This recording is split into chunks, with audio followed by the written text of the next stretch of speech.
Meet me in the Metaverse, an immersive virtual world where people can work, shop, and attend classes and events is now within everyone's reach. By 2030, it could be worth $8 to $13 trillion. In celebration of its 100th anniversary in 2021, the iconic fashion brand Gucci launched a virtual experience based on the real Gucci garden in Florence, Italy, which includes boutiques, a museum, and a restaurant.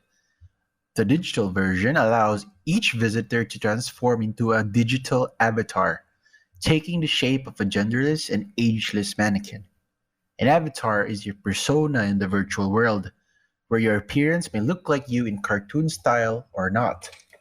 In the Gucci digital exhibition, guests' avatars start their virtual journey through ranger-themed rooms, a visually sensational series of scenes with dynamic textures and patterns. Meanwhile, each visitor's mannequin can explore and purchase a boutique of limited edition avatar items from Gucci. Last August 2021, tens of millions of Ariana Grande's followers watched and interacted with the singer's avatar during a concert hosted on the video game Fortnite. It was not simply an animated concert film, but an interactive experience rolled out by Time Zone, during which users could decide how to interact with the singer's performance by moving around in the world of the video game, usually a setting for blazing battles. So, what is the metaverse? If you think that these virtual experiences are only for geeks, youth, or fancy people, you are mistaken. Since this extensive online world is now within everyone's reach, a few devices like a computer or a smartphone, special glasses like Oculus from Facebook, or Microsoft's HoloLens, virtual reality headsets and apps to create an avatar are the gateways to the metaverse. The metaverse is a space where people and their avatars can work, shop, attend classes and events, participate in work meetings, and even walk on the moon. Of course, most of these delights are not free, and it turns out that people are willing to pay with real money for events or items in the virtual world. Nike has sold virtual sneakers for $186,000 to avatar clients. If the contemporary internet experience is two dimensional, meaning you browse and scroll through it on a screen, the metaverse is 3D. You'll be walking in it through connected devices, side by side with other people's avatars from all over the world. The term metaverse was coined by Neil Stephenson, a science fiction writer, in his popular 1994 novel Snow Crash. In the novel, the metaverse is a persistent virtual world navigated by the aptly named hero protagonist. For now, most metaverse virtual spaces look more like the setting of a video game than real life. Platforms like Roblox, Minecraft, or Epic Games include some characteristics of the metaverse: avatars that play games and attend events, or use digital currency to buy products, as well as players able to interact with others in different parts of the globe. So, what will the metaverse be? Even though the metaverse is not so developed at this stage, that hasn't stopped businesses of all shapes and sizes from trying to get involved. Global players like JP Morgan, HSBC, Gucci, Nike, and Coca Cola are among the firms that have dabbled with the metaverse so far. No company has been more active and more vocal about the metaverse than Facebook, which changed its name to Meta at the end of 2021, promising that the new entity would focus exclusively on the metaverse in the coming years. Some big tech executives envision the metaverse as an interoperable interoperable open platform. This means no company or organization will own it, and avatars will be able to move freely between the metaverse and other virtual spaces. To showcase their brands to consumers in these worlds, marketers are buying or renting digital space from virtual platforms or third parties, including a growing crop of metaverse development companies that have acquired desirable locations. Two popular metaverse platforms are Sandbox and Decentraland, where digital real estate has sold for millions of dollars for people's avatars. The Sandbox has a higher concentration of celebrities and well known brands, which might attract further marketers, while Decentraland provides more opportunities to experiment and build worlds.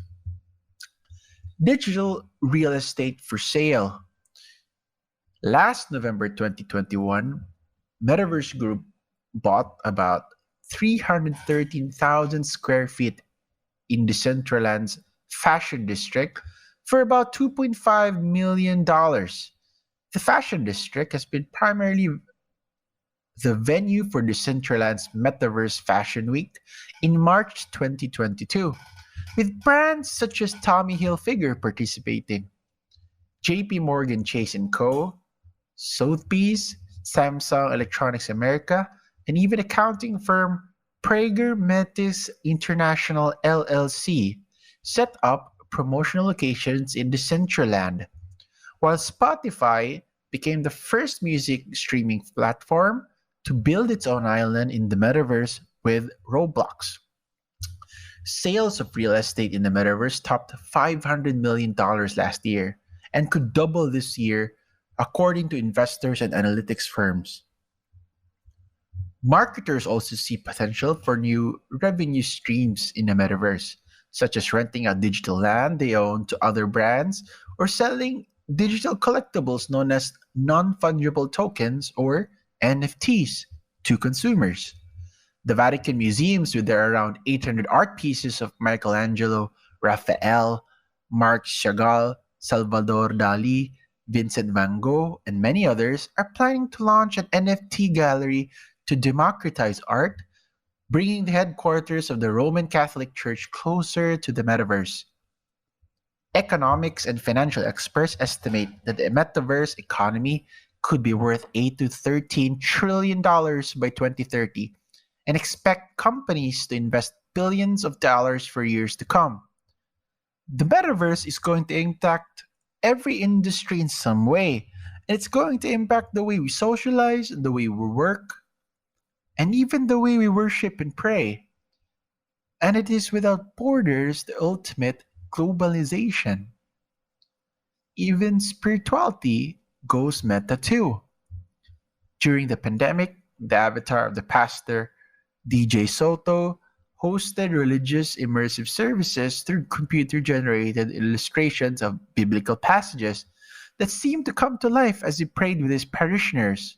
Soto, a former high school teacher and pastor at a non virtual evangelical church, believes that the future of the church is the metaverse. He doesn't think he doesn't think that physical gatherings will go away, but in the church of 2030, the main focus is going to be your metaverse campus. In 2016, he founded the VR Virtual Reality Church, a spiritual community existing entirely in the metaverse to celebrate God's love for the world.